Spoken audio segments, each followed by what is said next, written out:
So I've had the Nikon Z9 for a few months now, and the purpose of this video is to share my birds in flight autofocus settings, because I'm having great success with my settings on this camera. I think this camera overall is actually really good at birds in flight photography, although you would kind of hope so considering how much they cost.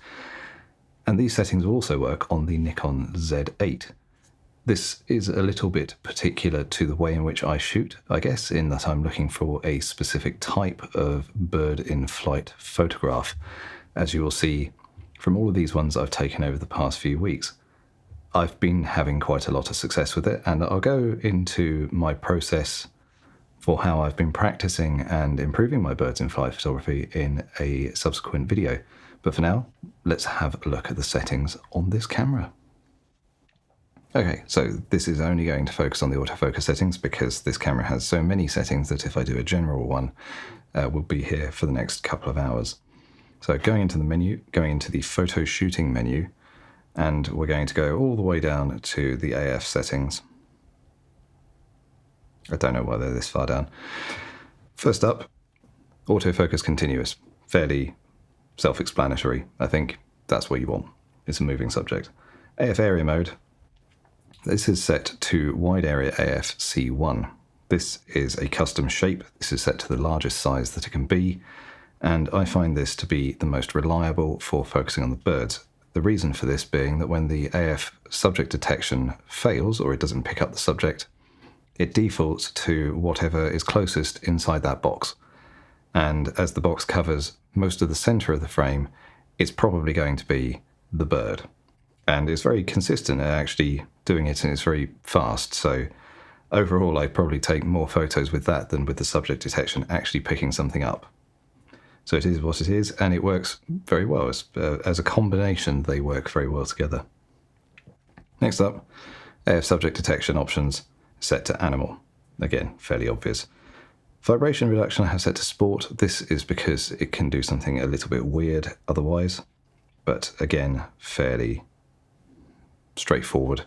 It's sort of tied to autofocus. Okay, next up we're going to the custom settings menu A for focus, which for some reason is separate to the other autofocus settings. And in this one we're going to go to AFC priority selection, and I have this set to focus plus release. Historically, everyone tends to recommend using release priority for action photography. However, I find that on the vast majority of cameras, they give up trying to focus on anything and just start shooting at a bunch of trees. If you set it to focus priority, it kind of forces the camera to try and find focus on something, although again, this can sometimes be the trees.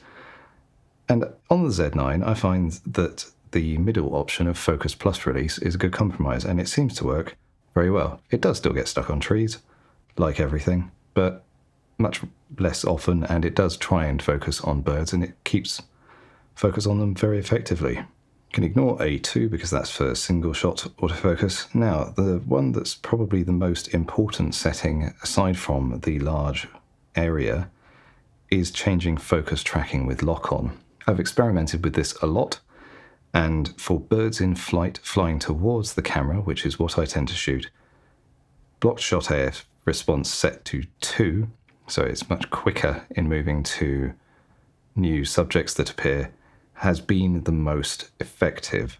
And curiously, subject motion of steady, because actually birds move quite predictably. They move in one direction. They don't sort of zip from side to side very often, except if they're hummingbirds, I guess.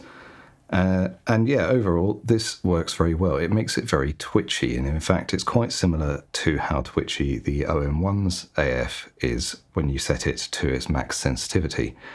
I've tried it on 1 as well, and I found it a little bit too much. I found that it was losing focus on things coming towards me.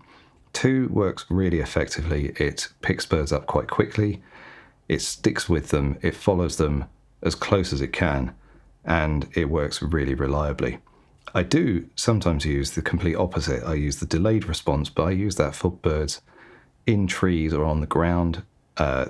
Using a quick blocked shot AF response for those sorts of situations will prove to be extremely frustrating. They will constantly focus on the wrong things.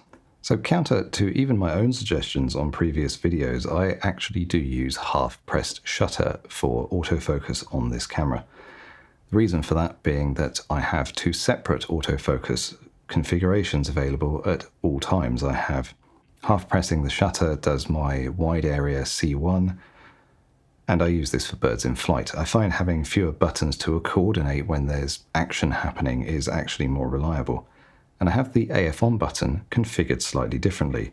To do this, you go back up to the custom settings menu, you go down to controls, which is F, go to custom controls shooting, and then you change the AF on button to be AF area mode plus AF on, and I have mine set to 3D tracking.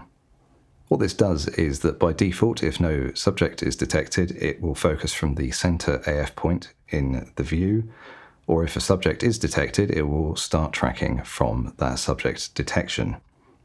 I find this very useful for birds on the water or birds in bushes where it can't find them. I effectively have a button to trigger single point AF that then starts tracking them. But I don't use this for birds in flight. I use the wide area AF C1 button. But it's nice to have both of them available at all times. And that's pretty much it.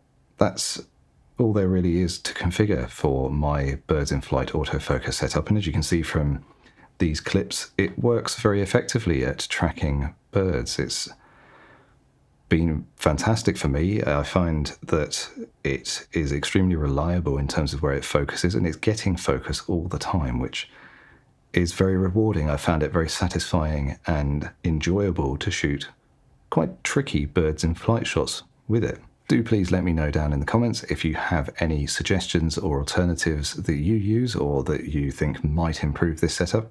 I'd say I'm getting a solid sort of 75% hit ratio with this, which for birds in flight and the types of photos I'm shooting, I'm very happy with. It's very consistent. It's been the best performing camera that I've owned so far. I'll have another video up fairly shortly, which will go into my general approach to birds in flight photography. And hopefully that'll include some fairly useful tips for you if you're new to the subject, or indeed if you just do things slightly differently. Maybe it'll give you some different ideas.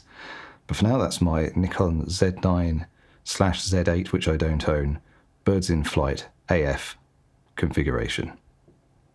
Thanks. Until next time.